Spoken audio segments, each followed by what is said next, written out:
Welcome back into Krail's Corner, episode number 14, CCS Finals. Next game, we're here. Holy mackerel, we're here. We made it. We made it. I like to attribute Krail's Corner to this team's success, obviously.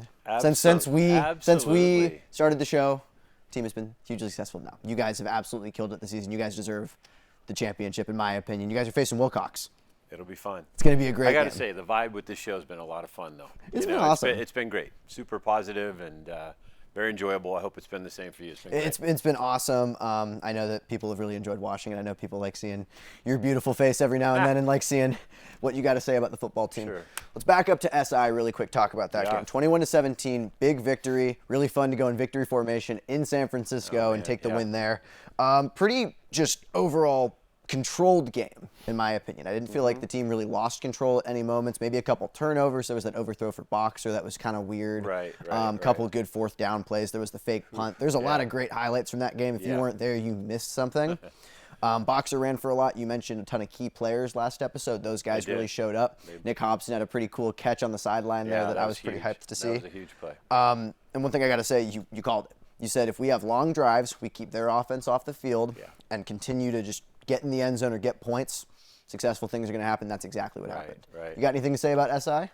Yeah, just a tough opponent. You know, like we talked about, well coached. They actually pulled a fake punt on us in the first quarter and kind of caught us off guard a little bit, and that turned into a drive extender for them that allowed them to tie the game after we got ahead, to start the game. But to our guys' credit, I keep saying it, they just refused to fight, know, and we were actually down 14-7 in the first half and put together another kind of patented 2-minute drive before the half, and we're able to score points.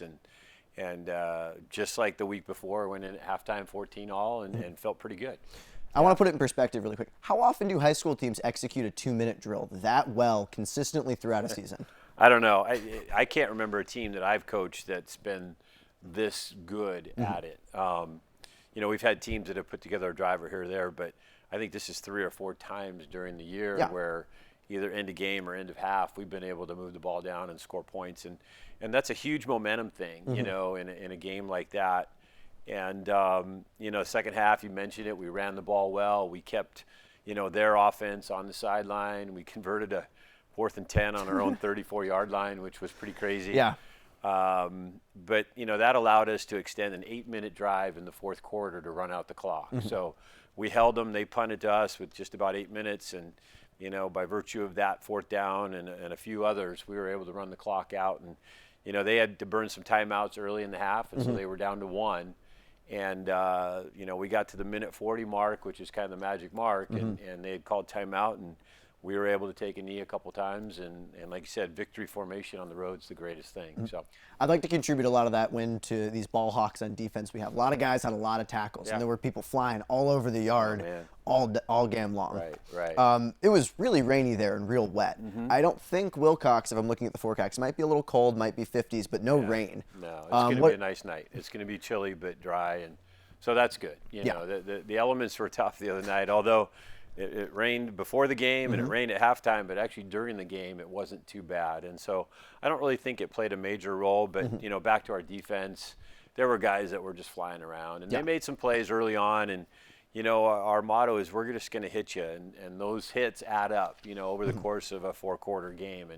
And I think their running backs were feeling a little bit. A couple receivers kind of short-armed the ball a couple times, and those all pay off, in terms of bringing home the win, and defense has been great, all year.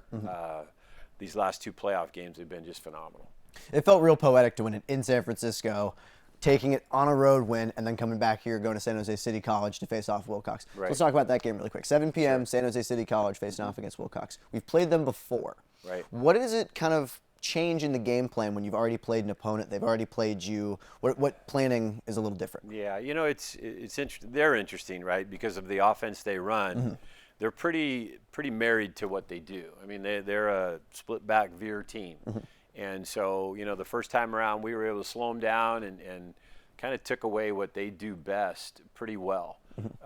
They hit some passes on us. Quarterback had a couple runs out of the pocket, but I was quoted with a reporter. I said, I think they know us better than we know us. Yeah. And I think the same opposite is true, of them. And so, it's a chess match, right? I mean, what are we going to get outside of what we do well just to change it up? I mean, the last thing you want to do is change it up just for the sake of changing it up, right? You've got to identify some advantages, maybe some leverage, some numbers, whatever it is, and then you try to execute a couple new things. But I honestly think they're going to try to do what they do, and we're going to try to do what we do, and then it comes down to players making plays. And I'll take our guys. Speaking of one of our guys, I want to talk about Scott Garwood real quick. Sure. Dealing with that knee injury, how's that coming back? How's that healing? How's he looking going into this week? Good. He, I think he's better this week than he was last. That's good to hear. He didn't practice hardly at all last week, and we came up with a tape job to help, kind of stabilize the knee, and he made it through Friday night fine. Didn't play a lot of offense. Yeah. We were lucky, turned to Nick Hobson, and he had a couple big catches for us, kind of in that role. And so Scotty played primary defense and was himself for the most part, and showed up on Monday feeling better, which is good. And so I think he'll be full go. He'll practice this week. He didn't practice at all last week. So he's itching to get back out there, and we're glad that we got him. Of course. Sure. So fingers crossed. Do you have any more injuries to report, or are we going into CCS healthy? No, we're pretty healthy. We didn't lose anybody last week at all. We came out clean. Turf Monsters didn't get anybody. Nobody. Yeah. It's good to hear. Yeah. I mean, all these guys really want to play in this game, so I know that means a lot for these guys to be healthy going into this. Sure. What are some improvements that you guys are going to make from last time we played Wilcox to this time? Because last game it was a very low offensive production game. As far as yards go, there wasn't a huge 200-yard game for either Minyard, Boxer, or Jalen. The primary key guys didn't really necessarily show out as far as the numbers come. What are some improvements to maybe change that a little bit for next game? It wasn't a very good offensive game. And I'm taking full responsibility. We tried some things, and they were on it, and it wasn't until the second half that I just kind of woke up and simplified how we were running the ball, and then we started running the ball. Yeah. We tried some misdirection and motion stuff and moving guys around, and they kind of throttled us in the first half. And the pass game wasn't great either. Yeah. I mean, we hit some big ones, but we also missed some. And so, you go back over that film and say, all right, look at here, we could have done this. Look at here, we could have done this. And so it starts with me, starts with play calling on the offensive side, and I'm bound and determined to do a better job this week than we did that first time around. Again, hats off to our defense on that Friday night. To hold that team to 21 points is pretty phenomenal. Yeah. And so we hope our defense shows up again on Friday night and we clean some things up, and maybe hopefully it's not as close and nail-biting as it was that first time around. Of course. Against a team like Wilcox, where their drives are really long, they run the ball a lot, couple sporadic passes. How do you maintain game control as they kind of march down the field in these long drives that take a ton of clock? How do you manage to get control on both offense and defense? It's hard. That's the thing they hang their hat on is those long drives that do chew clock. And so what it does to a game is it shortens the game. You go from 8 or 9 possessions to 4 or 5 possessions, maybe 6 or something like that. And so you've got to make your possessions count.